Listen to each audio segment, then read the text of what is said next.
Hair dryer plus স্টোল straight করে, এই প্রোডাক্টটা খুব হাইপে চলছে। আমি এই প্রোডাক্টটা দেখে হাইপ দেখেই কিনেছি, মনে করেছি যে যাক বাঁচা গেল, স্ট্রেট মেশিন আর ইউজ করা লাগবে না। স্ট্রেট মেশিনের বদলে আমি এটা ইউজ করলে মনে হয় অনেক ভালো একটা বেনিফিট পাবো। তবে এটা কিনা আমার জন্য চরম একটা ভুল ছিল, যদিও বা আমার 2,000 টাকা নষ্ট হলো। এটা কিন্তু আমার 2,000 টাকা গিয়েছে, রোজার মাসে কিনেছি। এত বাজে একটা প্রোডাক্ট আমি আপনাকে দেখাবো। আমি আপনাদের সামনে চুলটা একটু টানলাম না, টেনে হালকা করে একটা চুল স্ট্রেট হয়েছে, ওই স্ট্রেট, হ্যাঁ, বা এটা দিয়ে বলে যে সবাই কার্ভ করে। তো আচ্ছা যাই হোক, এরপর আমি পরবর্তীতে আপনাদেরকে দেখিয়ে দিব, আপনারা জাজ করে নেবেন যে আসলে এটা কি উপকার আসে। তো আমি এরপরে আমার স্কিনটাকে হাইড্রেট করে নিয়েছি, এরপর ময়শ্চারাইজার ইউজ করে নিয়েছি। ময়শ্চারাইজার ইউজ করার পরে আমি প্রাইমার ইউজ করছি, প্রাইমার হচ্ছে এলফের।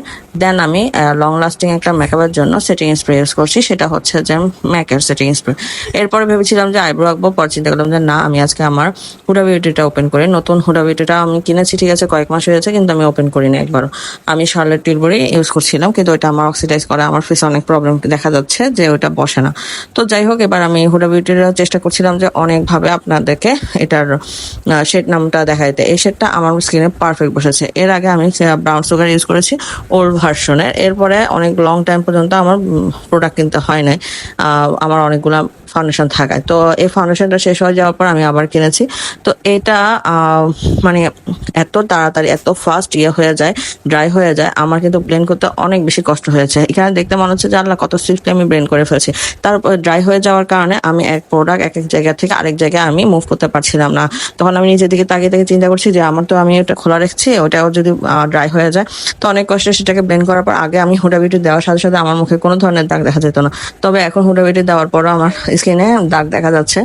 আসলে ব্যাপারটা, নিউ ফর্মুলাটা আমি প্রথম ইউজ করেছি, আপনাদের কাছে কেমন লাগে নিউ ফর্মুলা যারা ইউজ করেন তারা অবশ্যই আমাকে জানাবেন।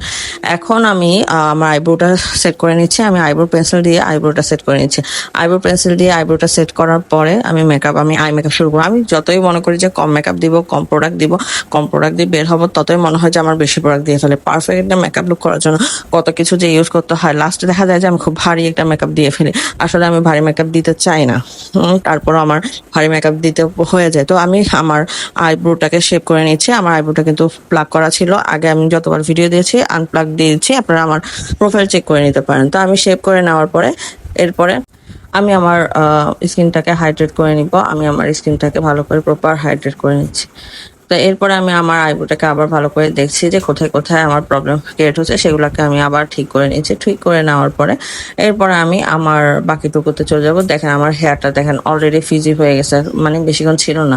আমি চিন্তা করছি যে এটা কি আমার হেয়ারের প্রবলেম নাকি জিনিসটার প্রবলেম নাকি ইউজ করার প্রবলেম। আমি আপনাদেরকে বলে দিই, এই প্রোডাক্টটা আমি ইউজ করেছি সকাল 7:30 বাজে গোসল করে।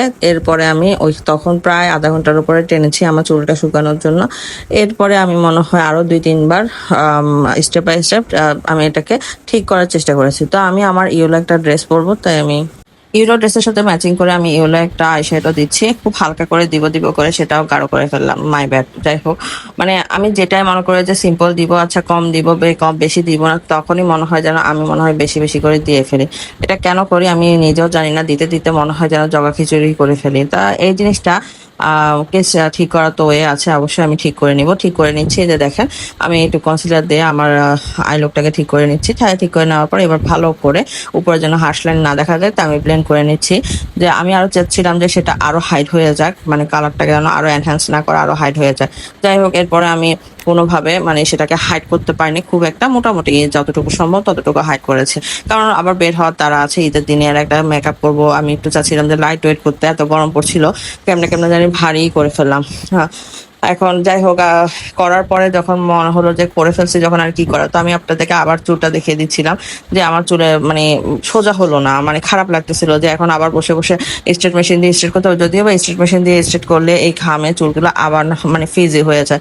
তো স্ট্রেট মেশিন দিয়ে তারপরেও করলে একটা একটা সৌন্দর্য, কিছুটা সৌন্দর্য তো থাকে, এত বাজেভাবে তো আর ফিজি হয় না। আমার চুল খুবই কার্লি, তো আমি মনে করেছিলাম যে এটা দেওয়াতে হয়তো বা আমার আর বাইরে যাওয়ার সময় হয়তো বা স্ট্রেট মেশিন দিয়ে চুল টানতে হবে না। তো আমি আমার মেকআপের বাকি পার্টগুলো শেষ করে নিয়েছি। বাকি পার্টগুলো হচ্ছে যে ব্লাশ, কন্ট্রোর, যারা যারা কন্ট্রোর দিতে পছন্দ করেন তারা কন্ট্রোর দিবে, যারা যারা ব্লাশ দিতে পছন্দ করে অবশ্যই ব্লাশ দিবে। আমি আমার স্টেপটা দেখে দিয়েছি খুবই। তো মেকআপটা লং লাস্টিং করতে হলে কিন্তু আপনাদেরকে লুজ পাউডার কিন্তু ইউজ করতে হবে, আর অয়েলি স্কিন হলে তো আরো বেশি ইউজ করতে হবে। আমার প্রচুর পরিমাণে অয়েলি স্কিন, যার কারণে আমি মেকআপের মধ্যে পাউডারটা খুব বেশি দিচ্ছি। আর আমার গলায় খুব বেশি পিগমেন্টেশন, গলা নিয়ে আসলে আপনাদের কোনো কিছু যদি বলার থেকে বলতে পারেন, সেক্ষেত্রে আমি বলবো না। তা আমি চোখের কাজলটা একটু বের করে দিচ্ছি, যাতে আমি চোখের কাজলটা একটু ইয়া করে দিই, সেটাকে ম্যাশ করে দিই, মানে একটু ফ্রিজি করে দিব, মানে ব্লার করে দিব আর কি। তো আমি আমার আইল্যাশ গুলো দেখা যায় না, আমার আইল্যাশ কিন্তু মোটামুটি অনেক বড়, কিন্তু দেখা যায় না। তো আমি সেই জন্য আইল্যাশটা কার্লার দিয়ে কার্ল করে নিলাম। এরপরে আমার ফাইনাল লুক, মানে আমি আইলাইনার, অফলাইন আইলাইনার, লিপস্টিক, আমি আসলে যেখানে বের হই আমি একটু ডার্ক লিপস্টিক দিতেই পছন্দ করি। তারপরেও এখন না এই ধরনের হেয়ার নিয়ে বের হতে হবে ভাবতে মন খারাপ লাগছে। তারপর চিন্তা করলাম যে না থাক, আজকে এই একটা কার্লি হেয়ার নিয়ে বের হয়ে যায়, সবসময় তো স্ট্রেট হেয়ার নিয়ে বের হয়ে, আজকে যেহেতু কার্লি হয়ে গেল, কার্লটা একটু ডিফারেন্ট ভাবে হয়েছে, মানে অন্য সময় আমার কার্লটা অন্যরকম থাকে, চুলের এটা একটু অন্যরকম কার্ল হয়ে গিয়েছে, মানে তারপরও খারাপ লাগছে না। চুলটা উস্কো খুস্কো লাগা থেকে এক ধরনের সেট হয়েছিল। তো এটা হচ্ছে আমার ফাইনাল লুক। যে ড্রেসটা পরার কথা ছিল আমি সেই ড্রেসটা পরে নিয়ে আরেকটা ড্রেস পরে ফেলেছি।